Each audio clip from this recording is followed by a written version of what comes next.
Pak, ini orang-orang ini Pak yang sekarang dengan kita segala macam dulu memfitnah kita, mengejek kita segala macam.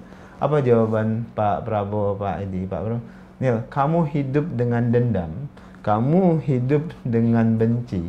Itu yang sakit itu kamunya. Iya. Artinya ada perintah atasan pada saat itu barangkali. Dalam poin itu saya nggak bisa menjawab. Yang jelas Pak Prabowo pada posisi terkait dengan penculikan itu semua sudah beliau pertanggungjawabkan. Terus kalau menurut Bang Ani nih, chance Pak Prabowo untuk menang Pilpres yang diisu-isukan satu putaran ini berapa persen kira menurut Bang Ani? Kalau Anda tanya ke saya pasti 100% gitu. Jadi apakah berarti akan bagi-bagi kekuasaan kepada pihak-pihak lawan juga? Kalau Mas Ganjar misalnya kemudian PDIP ingin bergabung dengan senang hati.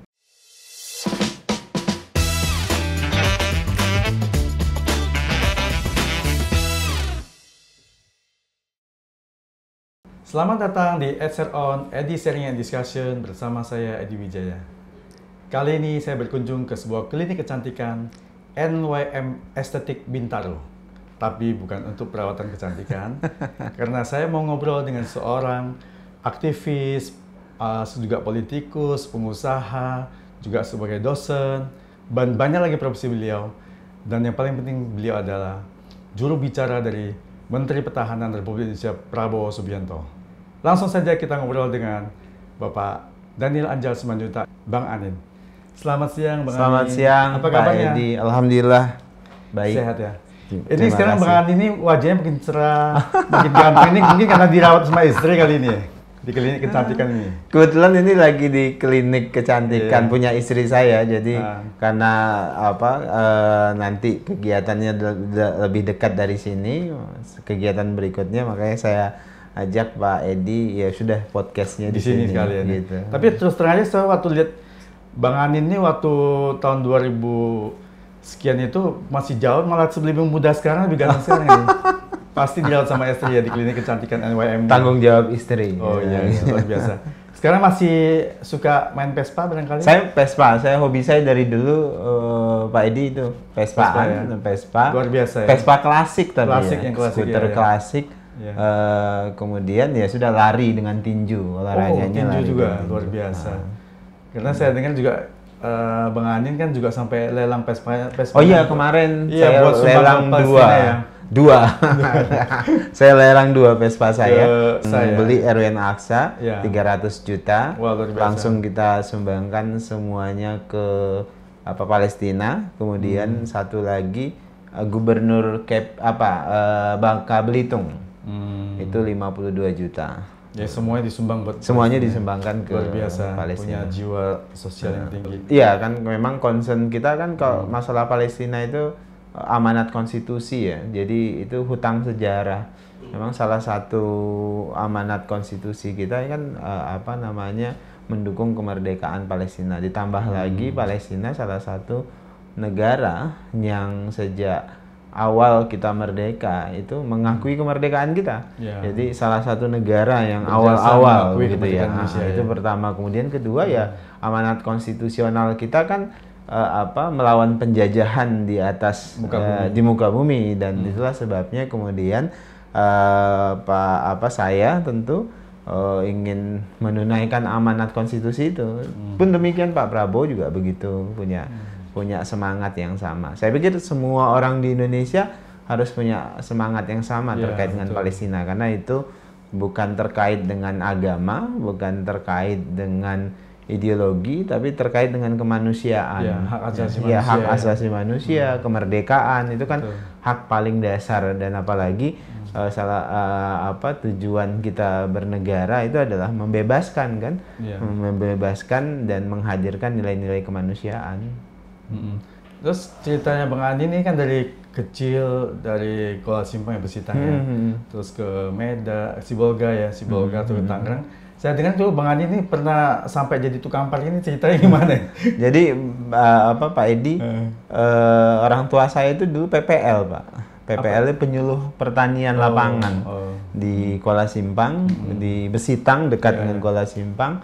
Kemudian ada satu kejadian di sana itu orang tua saya lahir di sana, bapak saya ketemu ibu saya di sana, orang Tamiang gitu. Kemudian menikah, kemudian saya sampai SD di Kuala Simpang di Aceh Timur dulu namanya, sekarang Aceh Tamiang.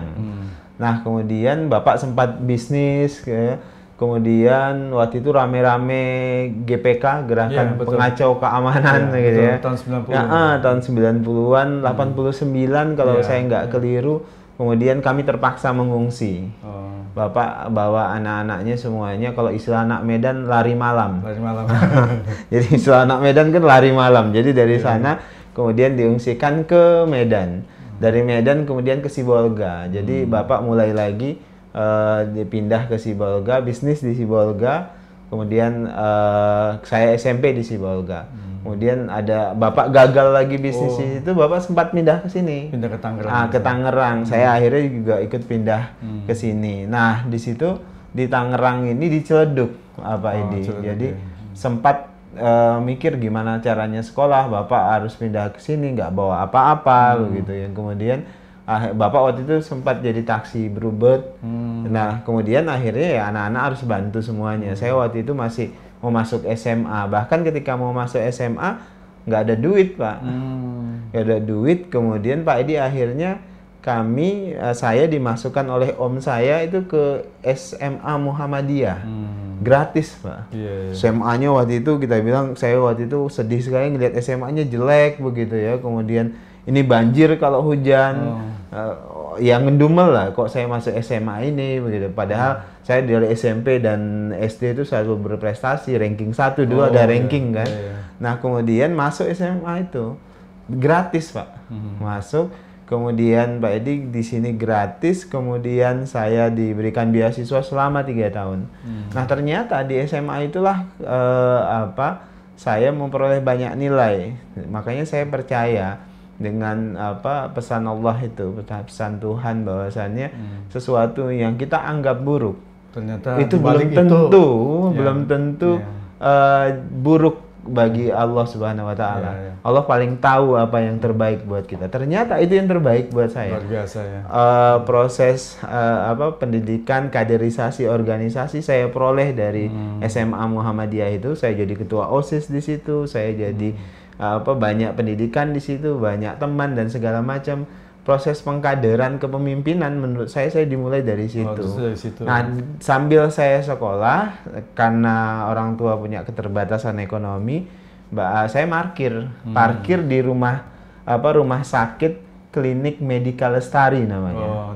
Di situ saya parkir selama 3 tahun, Pak. Jadi jam 4 sore setelah pulang sekolah saya parkir. Nah, nanti malam jam 7 digantikan oleh adik saya. Adik saya namanya Donald Anjar Simanjuntak. Nah, dia yang gantikan parkir sampai nanti malam sampai jam 10. Jadi kami bergantian parkir. Nah, ibu itu almarhumah ibu saya nunggu di rumah itu kalau saya pulang baru ibu masak untuk makan malam. Ada 2 adik kami lagi yang masih kecil-kecil harus nunggu saya pulang baru beli sesuatu buat dimasak oleh ibu. Tapi biasanya kalau jadi tukang parkir itu harus punya sesuatu kekuatan. Nah, iya, jadi kayak preman atau mungkin kita boxing tadi itu ya. Jadi saya dengan adik saya ini kan ya anak-anak dari Medan, semangat anak Medan, kami masuk ke parkiran itu, tapi kami tetap sekolah. Ada om kami dulu, om kami anak orang Medan juga ya biasalah orang-orang ini. Nah, jadi kira-kira kalau masuk ke tempat yang keras begitu, pasti ada ininya, ada yang lebih kuat. Ya, kebetulan yang lebih kuat pada saat itu om kami nih, anak Medan dia yang disegani di situ, kami masuk di situ. Jadi parkiran itu kan tempat yang keras. Dan bagi saya dan adik saya, alhamdulillah kami selalu terjaga sekolahnya. Jadi di tempat yang keras seperti itu kami tidak menjadi seperti itu gitu. Tapi ada proses pendidikan di situ. Artinya kami bisa melihat bahwasannya kerasnya dunia itu kayak apa, dan kami mampu bertahan di tengah jalanan itu. Kita dapat pendidikan bahwasannya hidup itu tidak mudah, tetapi akan mudah ketika kita dapat tempaan yang juga keras. Mungkin jadi, itu juga menjadi aktivis juga. betul. Jadi itu yang akhirnya ya kita nggak kenal takut, kita berusaha cari teman yang banyak di lahan parkiran itu kan harus banyak berteman. Ditambah lagi orang anggap remeh dengan kita kan Pak. Jadi kalau kalau saya dengan adik saya itu kami selalu bilang, Nal, kita ini pernah dianggap remeh dengan orang, dianggap bukan nggak ada gitu. Kita dianggap Pak, kan seringkali kita tukang parkir itu dianggap nggak ada Pak, nggak ada, tapi rendahan segala macam. Tapi dari situ saya belajar bahwasannya menghormati orang yang Pak dianggap tidak ada pun itu penting. Kenapa? Karena mereka lah yang kemudian menjaga kita ternyata. Dan juga orang yang saat itu nggak ada, suatu saat bisa menjadi orang yang di atas juga. Ya, itu yang jadi seperti Bang Ani sekarang. Bang Ani sekarang juru bicaranya Menteri Pertahanan loh. Iya, nggak tahu kita tiba-tiba gimana itu. Jadi yang jelas kami sekolah. Yang Hmm. paling penting adalah bagi kami itu sekolah kehidupan. Bagi saya parkiran itu sekolah kehidupan. Adik saya sekarang tuh dokter, Pak, spesialis paru. Wah, luar biasa. Dari parkiran itu dia jadi dokter sekarang di spesialis paru di Medan. Di Medan. Nah, tapi dari proses pendidikan dari jalanan itu kami nggak pernah tinggal yang namanya sekolah. Cita-cita besar kami tetap sekolah. Tetap sekolah ya. Jadi kalau ibaratnya anak-anak Medan itu bapak saya itu begini, mending kaki saya ke atas, kepala saya di bawah, dan nggak makan untuk beberapa hari asal bisa bayar sekolah. Jadi di bapak saya mendidik kami ya apapun yang paling penting itu adalah pendidikan. Pendidikan adalah jalan kita untuk menjadi manusia yang seutuhnya. Bukan cari duit dari pendidikan, tapi bagi bapak itu cari ilmu. Pendidikan itu bikin kita jadi manusia yang seutuhnya. Pendidikan itu terkait dengan kemajuan di sini, kemajuan di sini, kemajuan isi kepala, kemajuan isi karakter, akhlak. Nah, beruntungnya saya dapat proses pendidikan itu bukan hanya di sekolah, tapi jalanan juga jadi sekolah buat saya dan adik-adik saya. Jadi, nah itulah yang kemudian membentuk saya sebut itu jadi kearifan, Pak, wisdom. Wisdom melihat kehidupan itu tidak mudah, tapi dia akan menjadi mudah ketika kita jalani dengan kearifan, dengan menganggap semua orang itu penting. Ya, setelah S1 lulus, S2 terus kemudian S3 juga ya, terus pernah juga menjadi ketua umum pimpinan Pusat Pemuda Muhammadiyah. Iya. 2014 sampai 2018. Jadi saya jadi dosen ASN, Pak Edi. Jadi ketika lulus S1 itu saya langsung jadi dosen kebetulan karena tadi saya di jalanan tapi tetap belajar rajin begitu. Saya tradisinya baca buku, adik-adik juga semuanya belajar seperti biasa. Nah, setelah S1 langsung jadi dosen. Dulu masih boleh jadi dosen lulus S1. Jadi dosen, kemudian saya S2 di UI, kemudian selesai S2 langsung S3. Kemudian tahun 2014 saya jadi ketua umum pimpinan Pusat Pemuda Muhammadiyah. Jadi dari SMA saya sudah aktif di Muhammadiyah. Jadi saya jadi ketua OSIS, Ikatan Pelajar Muhammadiyah. Jadi ketua OSIS Ikatan Pelajar Muhammadiyah sampai kemudian di 2014 saya menjadi ketua umum pimpinan Pusat Pemuda Muhammadiyah sampai 2018. Nah, disinilah prosesnya kemudian saya ketemu Pak Prabowo 2018. Jadi 2018 saya diundang oleh Pak Prabowo. Pak Prabowo ajak dialog saya sebagai ketua umum pimpinan Pusat Pemuda Muhammadiyah. Pada saat itu beliau bilang begini, sekarang ini salah satu tokoh pemuda yang menonjol itu Anda, gitu. Karena Anda kritis, karena Anda gerakan-gerakan pemuda sekarang yang saya perhatikan yang aktif dan berani itu Anda. Kemudian Pak Prabowo ngajak kita bergabung. Waktu itu beliau mau maju, waktu itu masih berhadap-hadapan dengan Pak Jokowi. Jadi waktu itu Bang Ani sebagai ketua tim pemenangan. Bukan. Saya sebagai koordinator juru bicara. Saya koordinator juru bicara. 2018 Pak Prabowo ngajak saya, tapi saya sampaikan ke Pak Prabowo, saya ASN loh Pak, jadi saya harus mundur kalau saya bergabung. Sebagai dosen waktu itu. Iya, tapi kemudian beberapa teman meyakinkan ya sudah mundur saja. Kenapa? Ini momentum anak-anak muda tampil, kemudian momentum anak-anak muda mendorong tokoh-tokoh seperti Pak Prabowo bisa menang di Pilpres. Jadi Akhirnya waktu itu jadi koordinator juru bicara Pak Prabowo di 2019. 2018, 2019 sampai 2019. Nah, kemudian selesai itu Pak Prabowo ajak saya, waktu itu kalah Pilpres. Kemudian Pak Prabowo nyampaikan ini belum bergabung dengan Pak Jokowi. Beliau ajak Daniel, kamu itu saya ingat sekali bahasa Pak Prabowo. Kamu itu sudah berenang loh, sudah basah, berenang aja sekalian. Kamu itu sudah nyemplung, sudah basah, berenang aja sekalian. Maksudnya masuk politik saja langsung. Kamu jadi juru bicara saya ya. Waktu itu Pak belum jadi Menhan. Baik Pak, akhirnya saya putuskan diskusi dengan teman-teman, saya jadi juru bicara Pak Prabowo sebagai ketua umum Partai Gerindra. Nah kemudian tiba-tiba Pak Prabowo proses jadi Menhan. Kemudian diajak Pak Jokowi, ini yang saya luar biasanya, kita butuh putra-putra terbaik seperti Pak Jokowi dan Pak Prabowo. Pak Prabowo menekan egonya, di sisi lain Pak Jokowi juga menekan ego beliau. Anda bayangkan beliau mau mengajak orang yang beliau kalahkan. Kemudian Pak Prabowo bisa menerima dan mau bareng-bareng. Itu nggak mudah loh Pak. Ada kemarahan di situ. Awalnya saya sempat begitu Pak, ngapain sih bergabung begitu ya. Tapi ternyata di perjalanan saya melihat ini namanya wisdom itu tadi.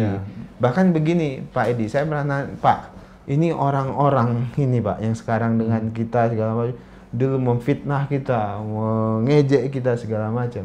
Apa jawaban Pak Prabowo, Pak Edi, Pak Prabowo? Nil, kamu hidup dengan dendam, kamu hidup dengan benci.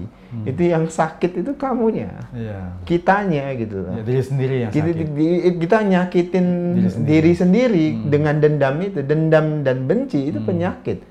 Coba Anda bayangkan, Anda nggak punya dendam, nggak punya benci. Udah, so must go on, move on saja gitu loh. Lempar jauh-jauh dendam dan benci itu. Artinya Anda tidak nambah beban dalam diri Anda, nggak nambah penyakit dalam diri Anda, jalan. Lupakan saja. Beliau orangnya cepat legowo. Pak Prabowo itu begitu kan. Sebagian teman-teman tim waktu itu marah, beliau bisa begitu dengan mudah. Akhirnya bergabung. Itu yang tadi kemudian saya sebut wisdom tadi, kearifan Pak Prabowo di tengah perjalanan panjang beliau itu, beliau bisa ambil kesimpulan seperti itu. Akhirnya Pak Edi, Anda perhatikan, beliau jadi orang yang loyal sekali dengan Pak Jokowi. Even waktu itu pernah bersaing sangat keras gitu, tapi beliau sekali loyal. Dan yang saya temukan Pak Prabowo itu ya itu tadi, bagi beliau loyalitas segalanya. Beliau prajurit, ketika beliau jadi prajurit, maka beliau akan sepenuhnya mengikuti panglimanya. Sekarang ini Pak Prabowo prajurit, panglimanya ada presiden. Tapi ketika beliau jadi panglima, maka akan beliau pimpin sepenuhnya pasukannya. Kira-kira begitu. Jadi kami itu selalu diingatkan Pak Prabowo gini, semua kader-kader saya yang berjuang bareng saya, itu kira-kira kalau kita buat beberapa poin penting syarat-syarat menjadi tim Pak Prabowo, itu misalnya 5 ya. Nomor 1 itu adalah loyalitas. Nomor 2 integritas. Nomor 3 itu adalah kompetensi. Nomor 4 misalnya jaringan sosial. Ke-5 kejujuran dan sebagainya. Nomor satu ini loyalitas, Pak. Loyalitas ini nilainya dia pengali. Kalau ini nggak ada, misalnya ini 0, nggak ada, ini nggak ada artinya semuanya, Pak. Nggak ada nilainya, 0 semuanya.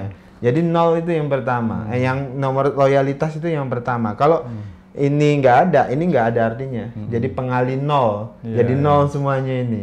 Ya mau dia sepintar apapun, tapi kalau nggak loyal ya nggak ada. Jadi saya pahami artinya dalam satu institusi, baik itu bisnis, baik itu apapun itu, loyalitas itu yang pertama. Bagaimana mungkin Anda bisa meludah di piring yang ada makan sendiri.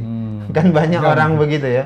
Dia meludah di piring di mana dia makan dari piring itu. Ya, jadi Bapak kalau lihat stigma tentang Pak Prabowo yang tentang penculikan aktivis tahun 98. Ini tapi banyak sekarang yang malah beralih mendukung Pak Prabowo kayak seperti Pak Budiman Sujatmiko. Ini kira-kira fenomena apa nih yang Abang lihat ini? Sebelum Mas Budiman kan banyak lagi, bahkan jadi kader Gerindra, almarhum Bang Desmond. Kemudian sebelumnya ada Haryanto Taslam, bahkan banyak sekali yang Pius Listri Lanang. Itu semuanya bersama Pak Prabowo. Jadi kan terkait dengan kasus penculikan yang selalu diulang-ulang pada saat jelang pemilu, jelang pilpres, karena di situ ada Pak Prabowo. Ini kan seperti kaset rusak. Jadi Pak Prabowo selalu menyampaikan, saya ini adalah prajurit TNI. Artinya loyalitas saya itu kepada negara, pada bangsa. Loyalitas saya tentu pada pimpinan saya ketika saya jadi prajurit TNI. Nah, jadi, artinya ada perintah atasan pada saat itu. Dalam poin itu saya nggak bisa menjawab. Yang jelas Pak Prabowo pada posisi terkait dengan penculikan itu semua sudah beliau pertanggungjawabkan. Beliau berhenti sebagai TNI, sebagai perwira TNI, kemudian di sidang mahkamah militer menyatakan beliau tidak terlibat segala macam, kemudian banyak proses-proses hukum lainnya menunjukkan Pak Prabowo tidak terlibat dalam kasus penculikan itu. Tapi waktu itu diberhentikan setelah diperiksa gitu? Iya, dalam poin itu kan diberhentikan karena mereka-mereka yang melakukan penculikan itu terkait dengan pasukan Pak Prabowo. Tapi yang jelas tidak dinyatakan dalam keputusan itu bahwasannya Pak Prabowo memerintahkan secara langsung penculikan itu. Jadi tanggung jawab pimpinan saja. Ya, tapi sebagai pimpinan beliau diberhentikan. Nah, itu yang saya sebutkan Pak Prabowo tadi, loyalitasnya terhadap tugas beliau. Kadang seringkali yang tidak menjadi tanggung jawab beliau, kemudian beliau harus ambil dan mempertanggungjawabkan itu. Nah, inilah yang tadi saya sebutkan bahwasannya akhirnya banyak orang-orang yang dulunya sebutlah berhadap-hadapan dengan Pak Prabowo, tapi kemudian akhirnya menjadi teman dekat dengan Pak Prabowo. Para petinggi militer yang pada saat itu memecat Pak Prabowo, malah sekarang banyak yang mendukung. Betul, itu yang saya sebutkan kalau kata orang Jawa itu becik ketitik ala ketara. Yang benar itu pada saatnya akan terbukti, yang salah itu pada akhirnya juga akan terlihat. Jadi Pak Prabowo itu ya menyimpan, memendam rasa sakitnya sendiri, menanggung sendiri, bahkan sesuatu yang seharusnya tidak beliau tanggung, tapi beliau tanggung sendiri. Demi apa? Demi kepentingan yang lebih besar, yaitu apa? Kepentingan bangsa dan negara. Demi kepentingan apa? Demi kepentingan TNI. Demi nama baik bangsa dan negara, demi nama baik TNI. Nah, faktanya kemudian tadi orang-orang yang tadinya berseberangan dengan Pak Prabowo, misalnya bahkan yang ikut menjelek-jelekan Pak Prabowo, bahkan tadi ikut menuduh Pak Prabowo macam-macam. Akhirnya toh mereka melihat ada nilai-nilai kesatriaan yang diemban oleh Pak Prabowo. Tadi yang saya gunakan istilah Jawa, becik ketitik ala ketara. Tapi ada juga yang bilang yang aktivis yang dulu diculik yang sebagai korban itu kan sekarang mendukung Pak Prabowo itu sebagai sindrom Stockholm itu gimana? Nah, itu tadi sindrom Stockholm itu kan jatuh cinta ke si penculik. Nah, itu kan tadi yang saya sebutkan bahwa karena alasannya kan sesuatu, alasannya kenapa dia bisa ya alasannya cinta? Tadi mereka menemukan bahwasannya Pak Prabowo tidak bersalah, itu pertama. Kedua, mereka menemukan bahwasannya ada nilai-nilai kesatriaan, nilai-nilai patriotisme, nilai-nilai nasionalisme yang diemban Pak Prabowo. Ketiga, ada nilai-nilai kemanusiaan yang dibawa ke Pak Prabowo. Tapi ada nggak mungkin sesuatu yang kurang dari Abang sebagai juru bicara dan tim sosialisasi? Kenapa isu ini selalu mencuat? Kenapa orang masih menganggap stigma ini sebagai kurang baik terhadap Pak Prabowo? Ya karena orang bingung harus nyerang Pak Prabowo pakai cara apa lagi. Maka cara yang paling mudah itu adalah cara di mana Pak Prabowo pernah dipersalahkan. Tapi abang oleh yakin kasus ini. di akar rumput di rakyat itu sudah bisa nerima? Iya, Pak, di akar rumput tidak pernah mempermasalahkan hal ini. Bahkan melihat Pak Prabowo sebagai orang yang patriot. Jadi yang melihat Pak mempermasalahkan Prabowo nasionalis. Yang mempermasalahkan hanya itu lawan adalah politik. lawan politik. Oh, Selalu gitu. konsisten seperti itu. Anda perhatikan kan misalnya dulu ketika Pak Prabowo berpasangan dengan Ibu Megawati sebagai cawapres, itu nggak dipermasalahkan. Tapi kemudian ketika sekarang berlawanan secara politik, itu dipermasalahkan. Jadi ini dikeluarkan selalu terkait dengan kepentingan elektoral, kemudian mendowngrade dan memfitnah Pak Prabowo. Itu saja, selebihnya tidak ada.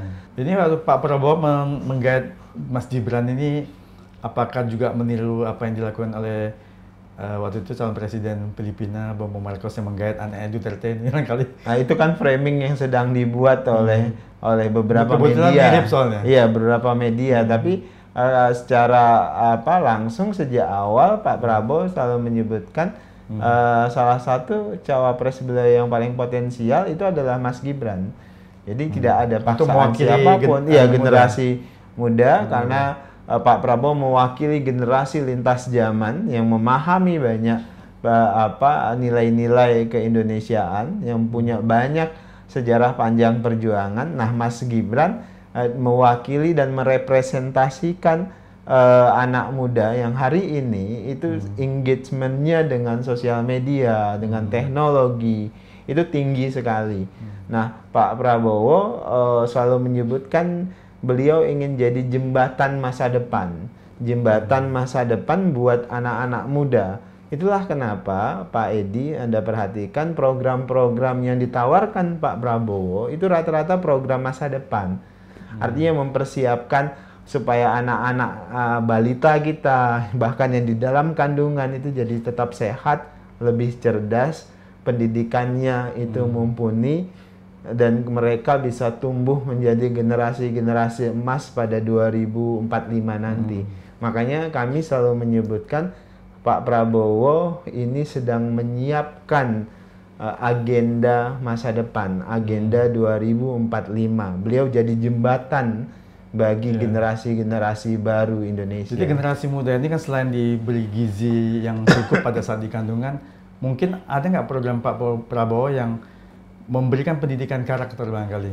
Iya, itu salah satu hal yang penting. Jadi karena selain skill, pinter skill juga harus karakternya yang baik. Ya itu tadi, makanya kita dorong kurikulum pendidikan itu seperti yang selama ini sudah kita mulai. Jadi nilai-nilai agama tetap eksis. Di satu sisi adalah nilai-nilai kedisiplinan itu dihadirkan, tapi teknologi juga harus menjadi katalisator untuk mempercepat sebutlah kemajuan Indonesia. Nah, sebenarnya kan kita selama ini sudah punya instrumen untuk membangun karakter. Apa itu? Pendidikan agama. Baik itu agama Islam, Kristen, Hindu, Buddha, semuanya sudah mendorong nilai-nilai itu. Nah, oleh sebab itulah pendidikan pesantren direvitalisasi, kemudian pendidikan agama-agama lain juga direvitalisasi di sekolah-sekolah.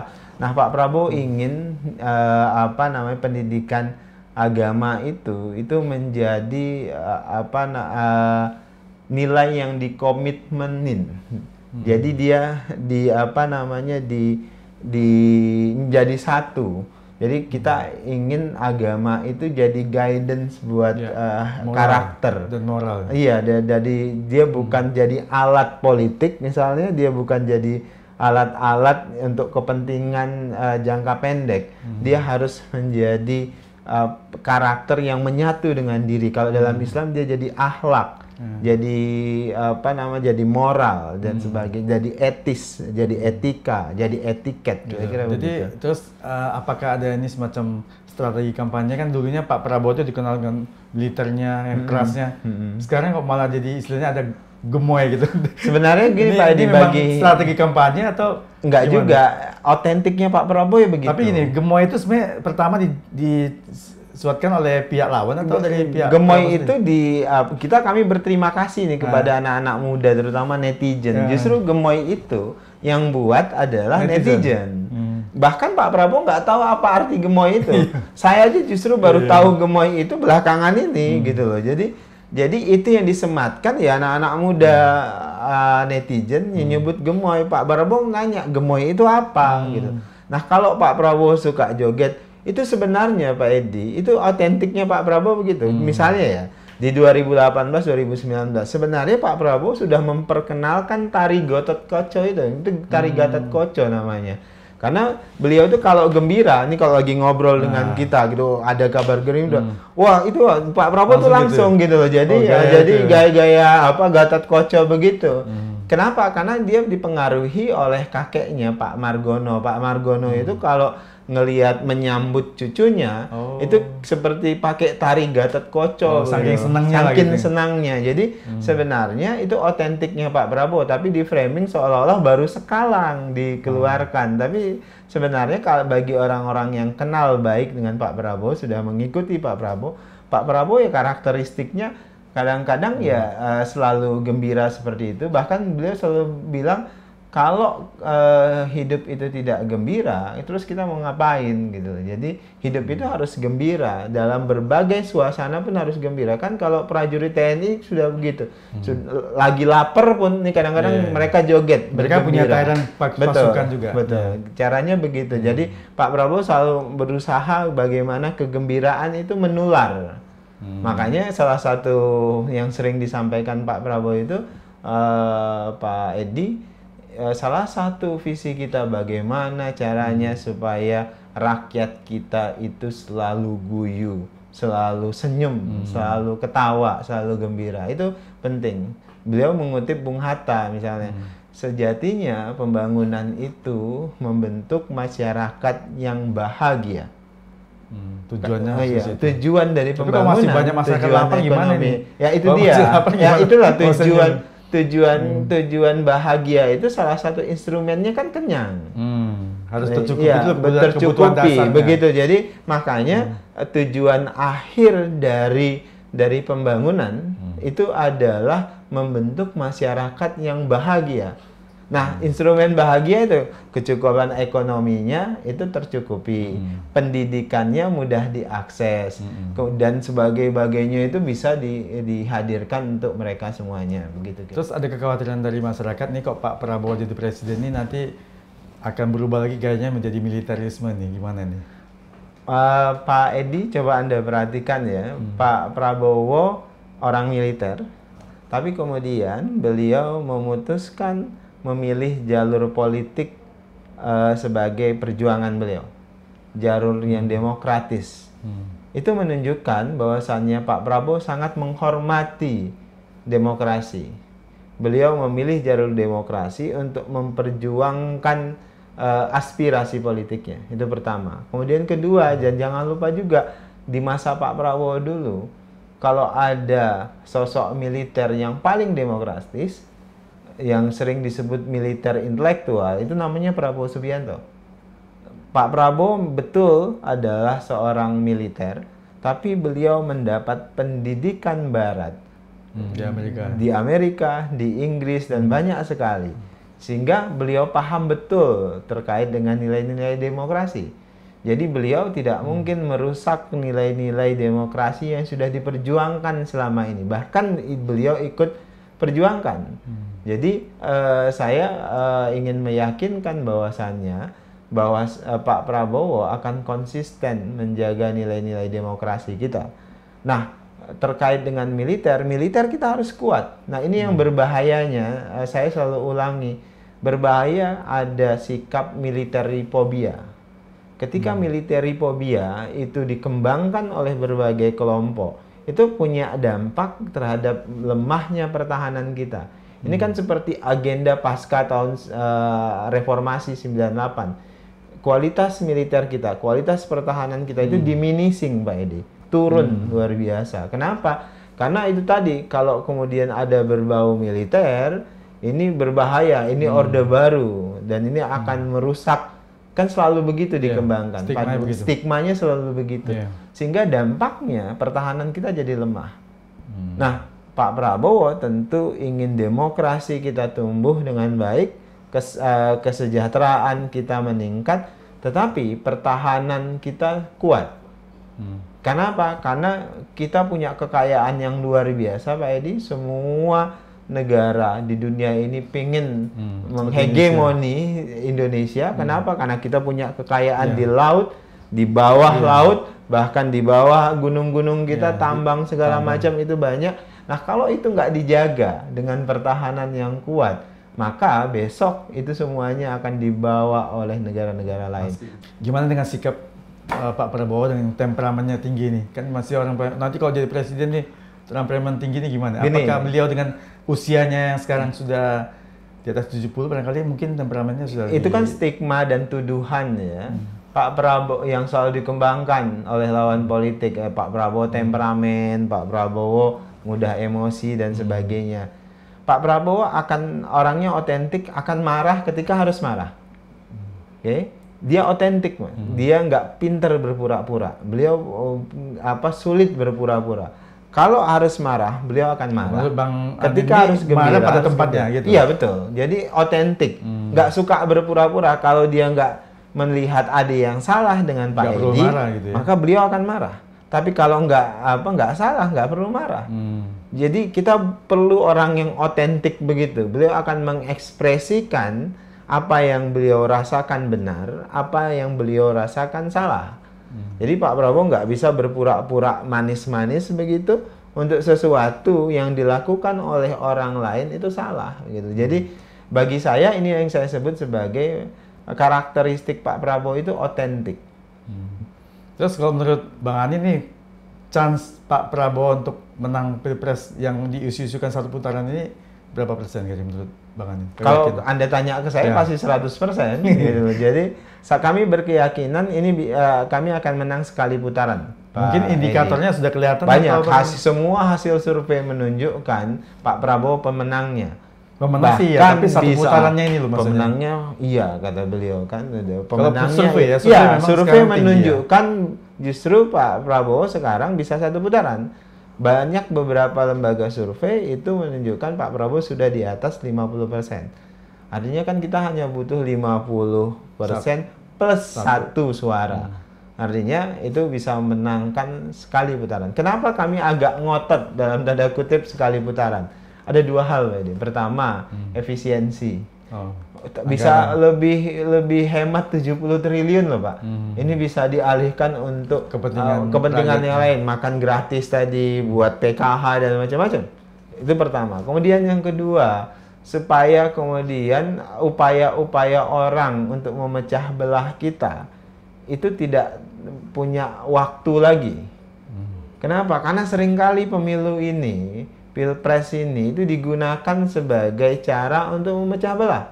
Anda bayangkan ada beberapa pihak menggunakan isu-isu agama sebagai alat politik. Bagi kami, agama nggak boleh jadi alat politik. Agama harus jadi panduan moral politik. Ya, jadi bukan kayak itu yang dituduh orang waktu Pak Prabowo melawan Pak Jokowi itu.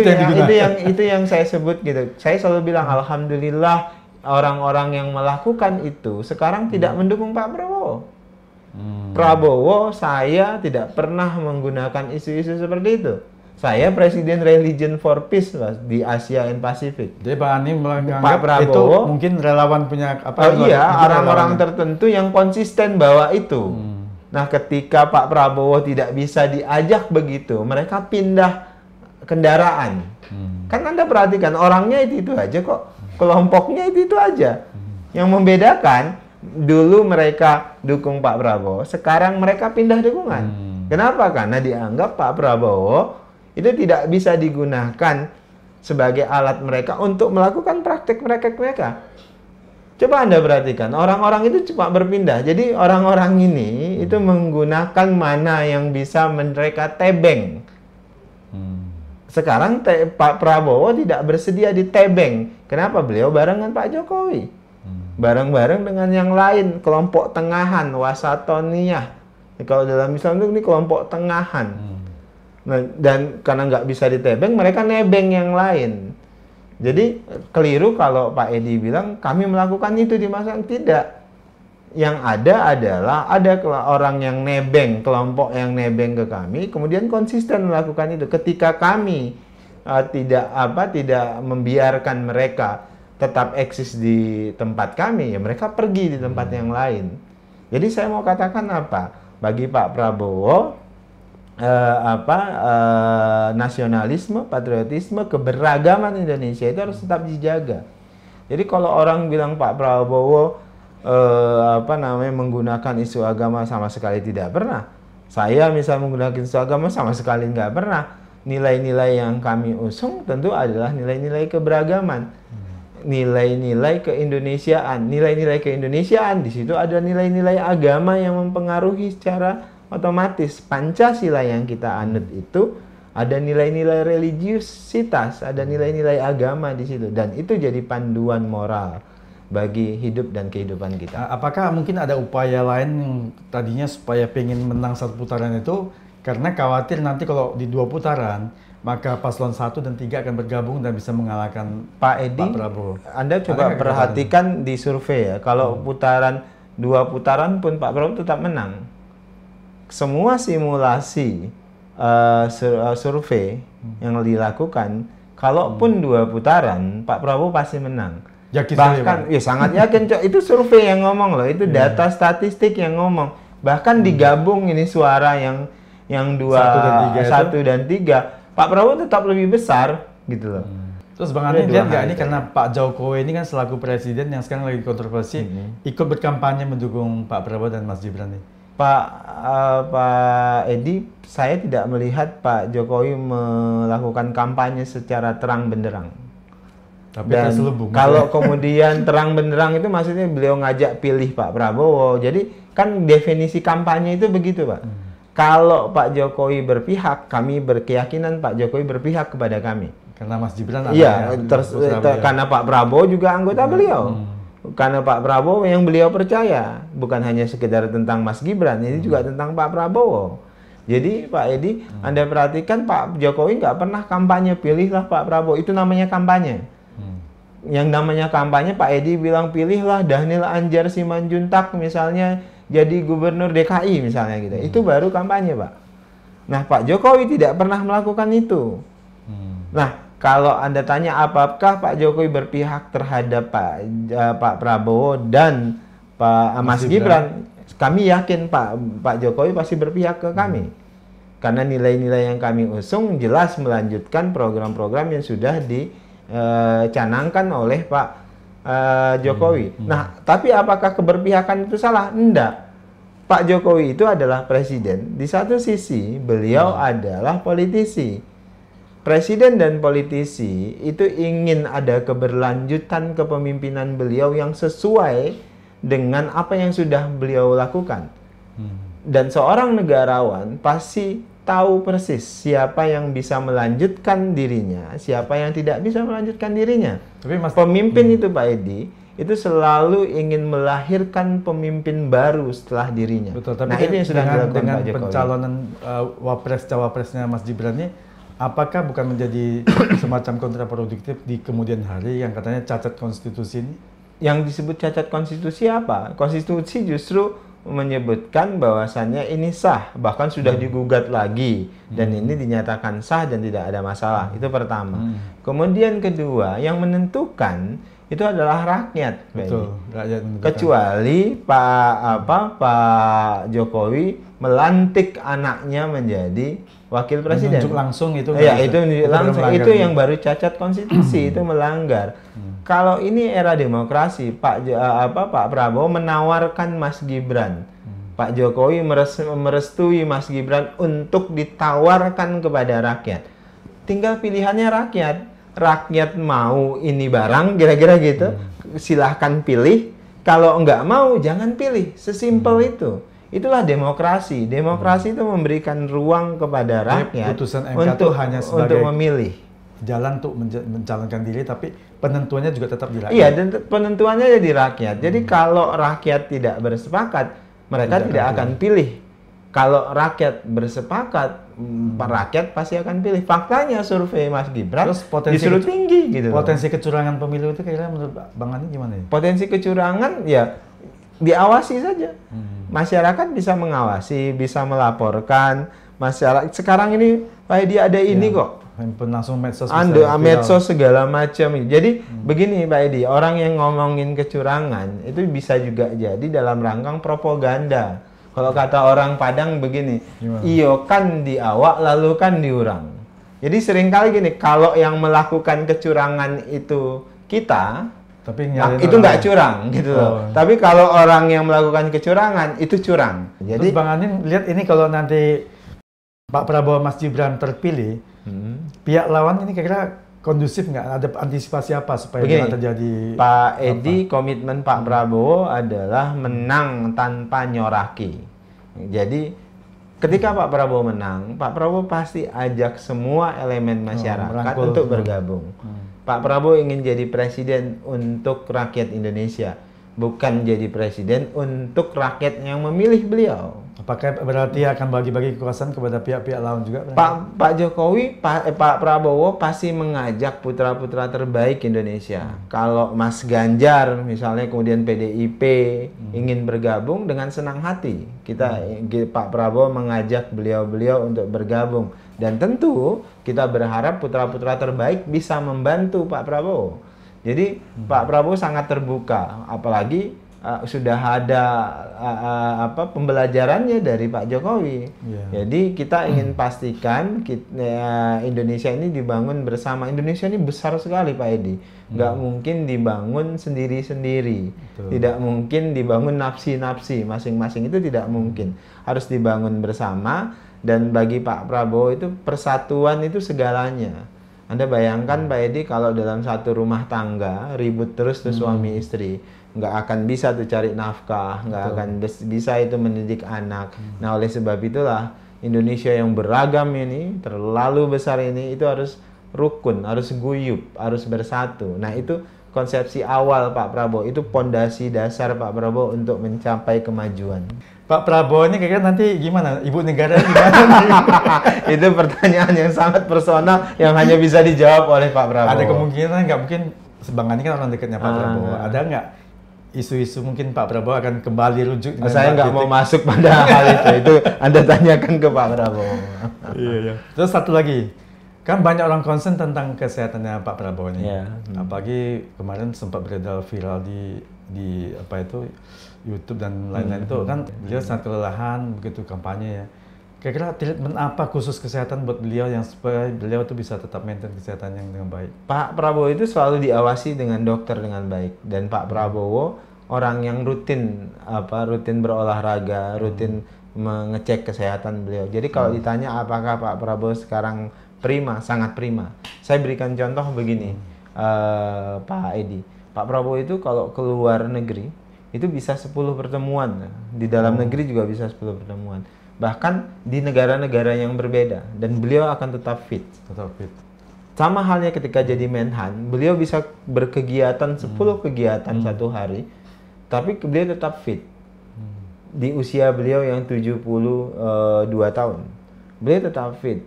Kenapa? Ya pertama, treatment Pak Prabowo itu kesehatan beliau selalu diawasi secara rutin oleh dokter pribadi beliau, melekat tuh dokter. Nah kemudian kedua, Pak Prabowo itu rutin berolahraga, Pak Edi. Olahraganya itu berenang. Setiap hari Pak Prabowo itu pagi sebelum beraktivitas itu berenang. Jadi itu rutin. Nah, kemudian ya tentu berangkat dari situlah kemudian Pak Prabowo bugar. Kalau kemudian ada orang capture gitu kan, ada meng-screenshot ketika Pak Prabowo capek-capeknya, itu hal yang wajar. Sama dengan Pak Edi udah keliling berapa kemudian wajahnya kelihatan capek. Saya juga sering begitu kok Pak Edi, ketika saya udah banyak diskusi seperti ini, pertemuan atau di TV beberapa kali, giliran ada yang di TV malam, misalnya jam 8 tuh Pak Edi. Nah, udah wajah kita itu, mata saya sudah sembab. Yang protes pertama kali siapa? Istri saya. Istri saya bilang, itu wajah kok begitu lemas segala macam.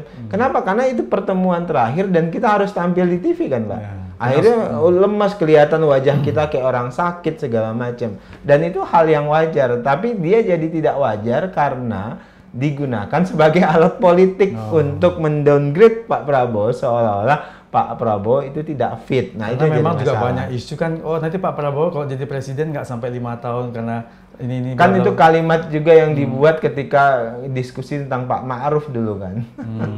Jangan lupa loh, dulu diskusi. Pak Ma'ruf juga Iya, dulu diprediksi orang kalau sekian iya, tahun. betul, kalau Anda tanya ke lawan politik pasti cari hal-hal yang begitu. Jadi Bang Ani yakin Pak Prabowo ini set prima Pak ya? Prabowo insya Allah sangat fit.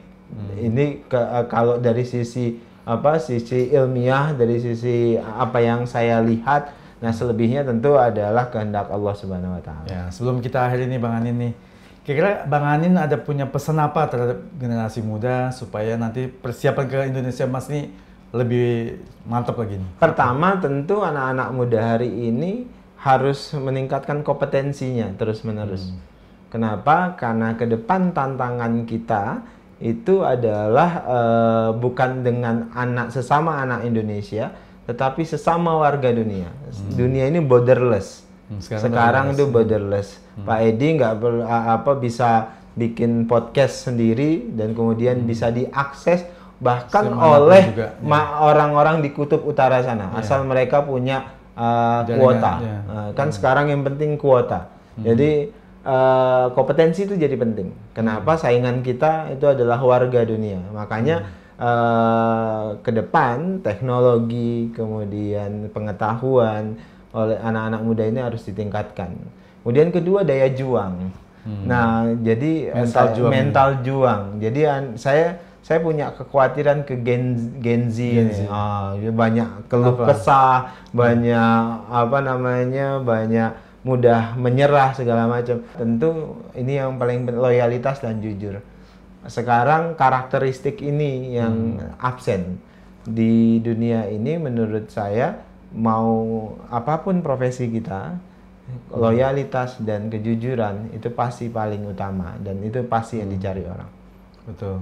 Oleh sebab itulah, maka 3 hal ini penting menjadi modalitas anak-anak muda hari ini untuk membangun Indonesia yang lebih maju nanti dan di masa yang akan datang. Waduh, luar biasa nih. Terima kasih banyak ini atas Sama-sama, waktu dan tempatnya Pak Edi. Bang Anin. Makasih. Mungkin sebelum kita akhiri, saya pengen ini ada satu cenderamata buat Bang Anin ini. Apa itu, Edi? Ini cenderamata karena Bang Anin sudah bersedia nih podcast di EdShare On. Terima kasih Sobat EdShare On, Edi Sharing and Discussion yang telah setia menonton obrolan saya dengan Bang Anin, Bapak Daniel Anjar Simanjuntak. Semoga sharing pengalaman dan ilmu beliau bermanfaat buat kita semuanya. Nantikan obrolan berikutnya tetap menarik bersama narasumber yang luar biasa. Sampai jumpa.